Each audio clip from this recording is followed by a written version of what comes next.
Eder. Mech. Pallister. Il 9 febbraio Veronica, la nipote di Liliana Resinovic, ci ha riferito come la zia l'aiutasse nei momenti di bisogno per sostenere i suoi studi universitari con denaro fornitole in contanti. In media ogni 2 o 3 mesi, precisando che il sostegno economico non era fisso ovvero legato a qualche scadenza, bensì fornitole all'occorrenza per l'abbonamento del treno, dell'autobus. 200-300 euro circa, o per l'acquisto dei testi, 80 euro circa. La stessa ha anche riferito che attualmente, per gli studi universitari, alloggia a Gorizia usufruendo a titolo gratuito di una stanza presso la casa dello studente, in quanto beneficiaria di borsa di studio. Gli anni precedenti, in particolare dal febbraio-marzo 2020 sino a giugno 2021, allorché alloggiava nella città di Udine, la zia Liliana si era fatta carico di pagarle la stanza corrispondendole l'importo di circa 80 euro al mese. In merito, ha inoltre precisato che in un'occasione in cui le aveva dato dei soldi lei aveva raccomandato di non dire niente al marito Visintin Sebastiano in quanto non desiderava che lo stesso sapesse la sua condizione economica. Veronica Resinovic ha descritto la zia come una persona metodica ed organizzata, sempre vestita in modo coordinato e di carattere introverso rispetto al marito Sebastiano. In particolare la donna non si era mai confidata rispetto ai rapporti con il proprio coniuge salvo lamentarsi del fatto che era stanca di andare in bici assecondando solamente nel weekend la passione del marito per le 2 ruote. La nipote ha tenuto, ancora, a precisare, in merito a quanto appreso in questi giorni dalle varie testate giornalistiche stampate ed online, di non credere al presunto suicidio della zia perché la stessa l'aveva sempre aiutata e sostenuta negli studi e non avrebbe potuto compiere un gesto così estremo senza lasciarle un biglietto o un testamento con il suo nome. Aggiungendo inoltre, che essendo economicamente indipendente, se fosse stata stanca del rapporto con Visintin, avrebbe potuto lasciarlo e rifarsi una vita. Veronica ha, poi, riferito che la zia aveva l'abitudine di portare su di un braccio, non era in grado di specificare se il destro o il sinistro, alcuni braccialetti. Tra questi era, in particolare, affezionata ad uno, di colore celeste, acquistato in Grecia e del tipo che quando lo indossi, per toglierlo, puoi solo tagliarlo. Tale braccialetto, allorché Sebastiano Visintin aveva invitato la nipote e i suoi genitori a casa propria per prendere, qualora lo ritenessero, qualche ricordo della defunta congiunta. Era stato prelevato, inserito in una bustina e portato a casa propria. Veronica ha, infine, raccontato che la zia si lamentava spesso del fatto che il figlio del proprio marito di nome Visintin Pier Giorgio, era solito chiedere soldi al padre. Aggiungendo che la zia si era sempre rifiutata di aiutare Pier Giorgio perché lui non si era mai impegnato nel trovare un lavoro stabile. Sono la nipote della signora Resinovic Liliana. Mia zia mi ha sempre aiutato nei momenti di bisogno per sostenere i miei studi universitari. Non era un aiuto fisso, ma bensì, ripeto, lei mi sosteneva economicamente quando io ne avevo bisogno. Voglio precisare che non era un aiuto da me richiesto ma piuttosto era mia zia che mi chiedeva se avessi bisogno o meno di qualcosa invitandomi a scriverli o a chiamarla in caso di necessità. Lei mi chiedeva anche se avessi bisogno di altre cose ma io non le ho mai chiesto nulla. Ripeto che il suo aiuto economico era diretto solo verso le spese per i miei studi universitari tipo abbonamento del treno, dell'autobus e libri. L'università che frequento si trova a Gorizia. Mia zia mi diceva che ero la sua unica nipote, che ero brava e quindi meritevole del suo aiuto. Vedevo mia zia ogni tanto per bere un caffè e, in queste occasioni, la stessa mi dava dei soldi in una busta in contanti. Mia zia l'ho vista sempre come una persona molto metodica ed organizzata, precisa in tutto. Ha sempre manifestato il desiderio di aiutarmi e, per questo motivo, mi sembra strano che, se venisse confermata l'ipotesi del suicidio, lei non abbia lasciato un biglietto o un testamento a mio nome. Questo perché, ripeto, lei mi ha sempre aiutato e sostenuto nel corso degli studi. Mia zia era sempre precisa con i soldi, anche nel modo di vestire era sempre coordinata, le sue giornate erano tutte organizzate. Faceva più o meno le stesse cose e tornava a casa sempre alla stessa ora. Non lasciava mai le cose al caso, era sempre organizzata, se doveva fare una cosa, la faceva. Del rapporto con il marito non ne ha mai parlato apertamente, l'unica cosa che mi ricordo è che mia zia mi aveva confidato che era stufa di andare in bici. Assecondava il marito nella sua passione per la bici nei weekend, ma, durante la settimana, lo invitava ad andare in bici da solo dicendogli che lei avrebbe fatto altre cose. Mia zia non era solita ad aprirsi o sfogarsi, era introversa caratterialmente. Nella coppia il più estroverso era Sebastiano, lei era più chiusa ed accondiscendente. Posso anche riferire che, in un'occasione in cui mia zia mi aveva dato dei soldi, mi aveva raccontato di non volere che il marito lo sapesse senza motivarmi quanto sopra. Lei voleva essere indipendente da Sebastiano e non desiderava che lo stesso sapesse la sua condizione economica. I soldi che mi dava dipendevano da quello che mi serviva, se era per l'abbonamento del treno erano circa 200-300 euro, non ricordo con precisione, per uno libri 80 euro. I soldi variavano in base a quello di cui avessi bisogno. Facendo una media, poiché non vi erano delle scadenze fisse, mia zia mi dava i soldi circa ogni 2-3 mesi.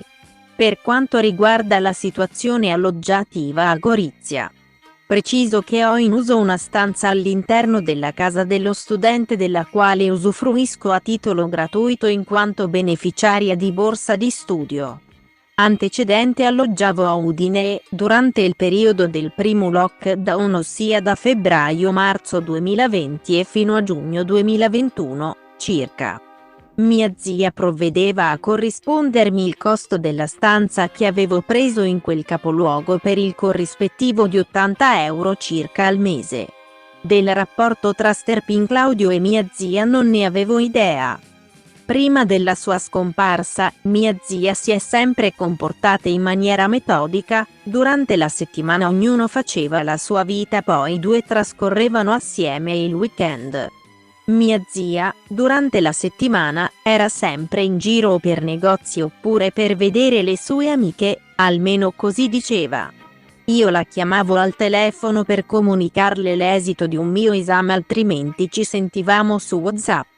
Non mi è mai capitato di vederla in giro per Trieste con qualcuno. Lei aveva delle amiche che nominava più spesso. Mi ricordo di Adriana, non so il cognome e non penso che fosse una collega. Mi ricordo che raccontava che, spesso ma non so con che frequenza, nel weekend andavano a trovare una coppia di amici a Romance, ma oltre a questo non so riferire altro. Io non credo nell'ipotesi del suicidio, questo perché ci teneva molto a me e al mio futuro e mi sembra strano che, se avesse voluto compiere questo gesto, non mi abbia pensato lasciando uno scritto. Non credo ad una crisi esistenziale di mia zia, conoscendone il carattere così metodico e preciso come ho prima descritto. Inoltre credo che, se lei fosse stata veramente stufa della sua vita, avrebbe avuto tante opzioni piuttosto che il suicidio. Mi spiego meglio, lei, essendo economicamente indipendente, se fosse stata stanca del rapporto con Sebastiano, avrebbe potuto lasciarlo e rifarsi una vita. Naturalmente non si sa mai cosa possa passare per la mente di una persona, ma, anche per le modalità dell'evento, ovvero sia un sacchetto dentro un altro sacchetto, da quello che ho letto ovviamente, mi sembra veramente strano. In questi giorni ho visto e letto tante cose che, messe assieme, mi fanno apparire assurda la morte causa suicidio di mia zia. Inoltre, martedì 14 è una data un po' simbolica da quello che ho sentito dire da Sterpin Claudio sia in TV che a noi personalmente quando ci siamo incontrati.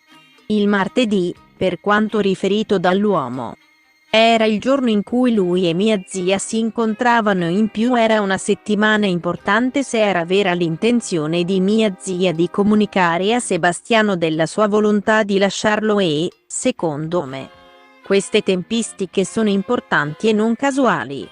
Oltre a quanto sopra, posso aggiungere che mia zia era solita portare su di un braccio, non so quale esattamente, alcuni braccialetti.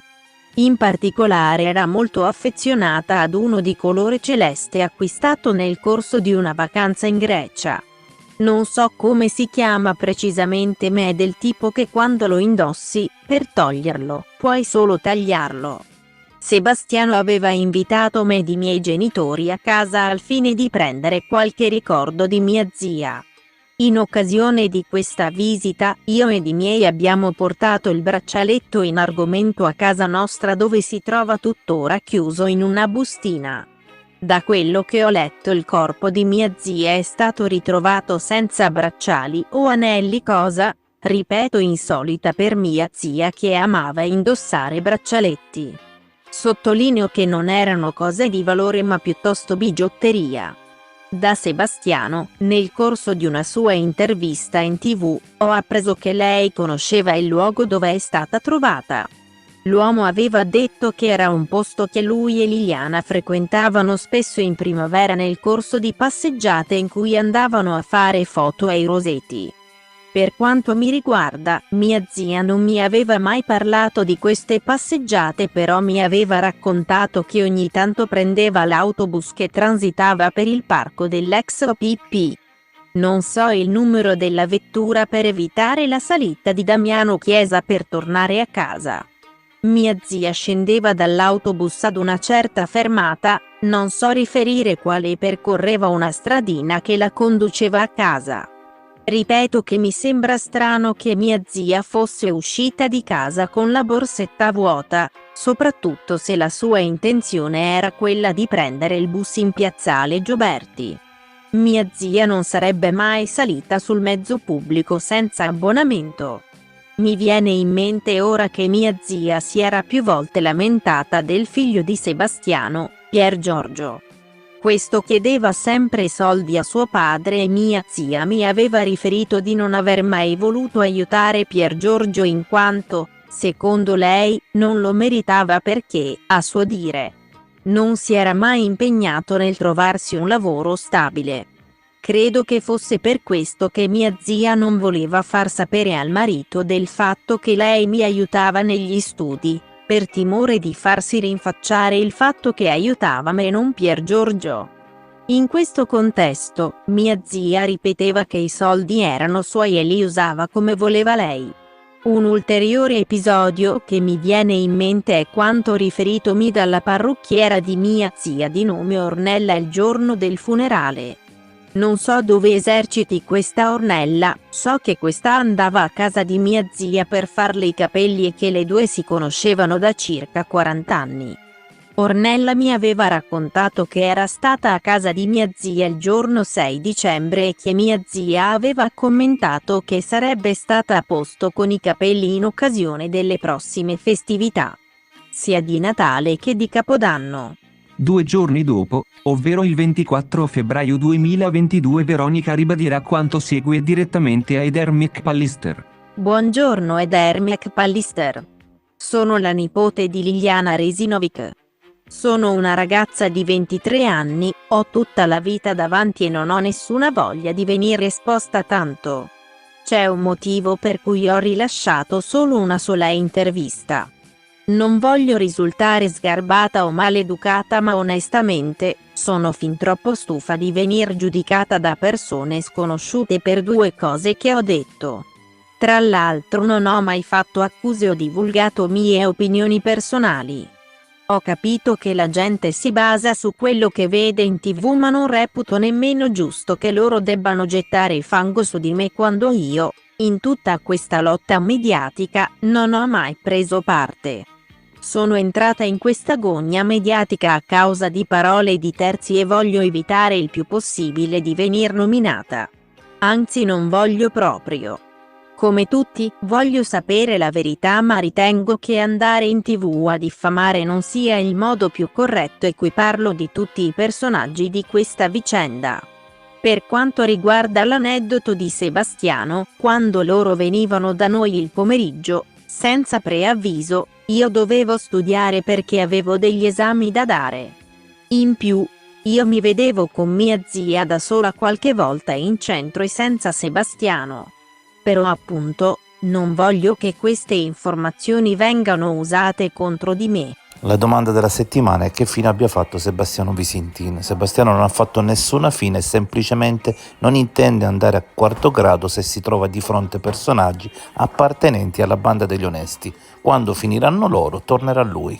Le fiamme Cremisi Sport and Cultura dei 100 anni a Marcord.